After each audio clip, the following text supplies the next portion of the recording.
Divorce রুখতে রায়ানের কাণ্ড। পারুলের জলে জোলাপ মেশাল রায়ান, ২৪ ঘণ্টার আল্টিমেটাম। রায়ানের মুখ দিয়ে ভালোবাসার কথা কি বের করতে পারবে পারুল? বিস্তারিত জানতে ভিডিওটি দেখতে থাকুন। পারুল যখন অডিটোরিয়ামের বাইরে শিরিনকে দ্রুত গতিতে গাড়ি চালিয়ে চলে যেতে দেখল, তখনই তার সন্দেহের তীর বাস্তবে রূপ নিল। গাড়ির নাম্বার প্লেট মিলিয়ে সে নিশ্চিত হল যে এই অগ্নিকাণ্ড কোনো দুর্ঘটনা নয়, বরং শিরিনের এক জঘন্য ষড়যন্ত্র। মোল্লার ও বাকিদের সামনে যখন পারুল এই সত্য উন্মোচন করল, তখন রায়ানের দীর্ঘদিনের পরিশ্রম আর তিল তিল করে গড়া স্বপ্ন পুড়ে ছাই হয়ে যাওয়ার যন্ত্রণায় তার মাথার রক্ত চড়ে গেল।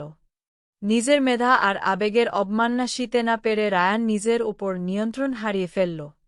তার গর্জন চারপাশ কাঁপিয়ে দিল। সে ঘোষণা করল, তার স্বপ্নের ওপর আঘাত হানার চরম মূল্য শিরিনকে আজ হারাহারিতে বুঝিয়ে দেবে।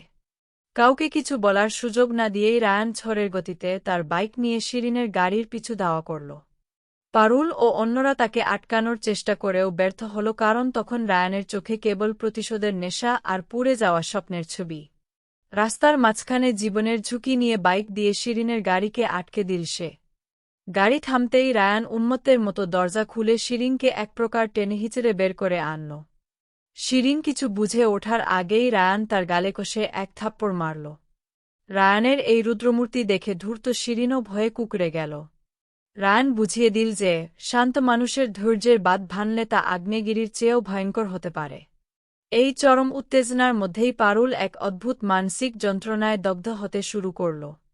সে বুঝতে পারল, শিরিন আগে থেকেই জানে রায়ানের মনের মানুষটি আসলে কে, অথচ যার জন্য রায়ানের এত উন্মাদনা, সেই পারুল নিজেই আজ ধোঁয়াশার মধ্যে রয়ে গেছে। শিরিনের পরাজয় হলেও পারুলের মনের কষ্ট কমল না। এর মাঝেই ডিভোর্সের মামলা আদালত পর্যন্ত গড়ায়। কিন্তু রায়ান মনে মনে পারুলকে হারানোর ভয়ে অস্থির হয়ে ওঠে। তার জেদ আর ভালোবাসার এক অদ্ভুত সংমিশ্রণে সে এক পাগলামি সিদ্ধান্ত নিয়ে বসে, যাতে পারুল কোর্টে পৌঁছাতে না পারে। সেজন্য সে গোপনে পারুলের পানীয় জলের সাথে জোলাপ মিশিয়ে দেয়। পরদিন যথারীতি রায়ান ও পারুলের ডিভোর্সের দিন ধার্য থাকলেও পারুলের শারীরিক অবস্থা খারাপ হওয়ায় তার কোর্টে যাওয়া অনিশ্চিত হয়ে পড়ে। ঠিক তখনই হৃত্বিক বাবু একটি ভিডিও ফুটেজ পারুলকে দেখান, যেখানে রায়ানকে সেই কাণ্ড করতে দেখা যায়। প্রমাণ দেখে পারুল হতবাক হয়ে গেলে হৃত্বিক বুঝিয়ে বলেন যে রায়ান কেবল তাকে ডিভোর্স থেকে আটকাতেই এমন অবাস্তব পথ বেছে নিয়েছে। পাশ থেকে পিসি মণি ও ঠাম্মি সায় দিয়ে বলেন, রায়ান তাকে কত্তা ভালোবাসে বলেই হয়তো মুখ ফুটে বলতে না পেরে এই পাগলামি করছে। দাদুর মতোই তার জেদ, সবকিছুতে পারুলের সম্মুখ না হওয়া পর্যন্ত সে হার মানবে না।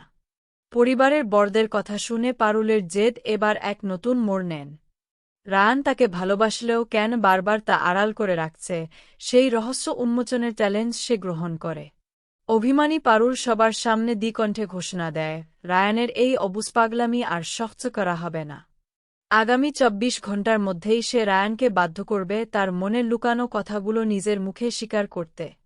রায়ান ও পারুলের এই বিচ্ছেদ আর মিলনের দোলাচলে শুরু হলো এক নতুন খেলা, যেখানে এখন কেবল অপেক্ষা রায়ানের সেই কাঙ্ক্ষিত ভালোবাসার স্বীকারোক্তির। আপডেট পেতে চ্যানেলটি সাবস্ক্রাইব ও বেল আইকনে ক্লিক করে রাখুন।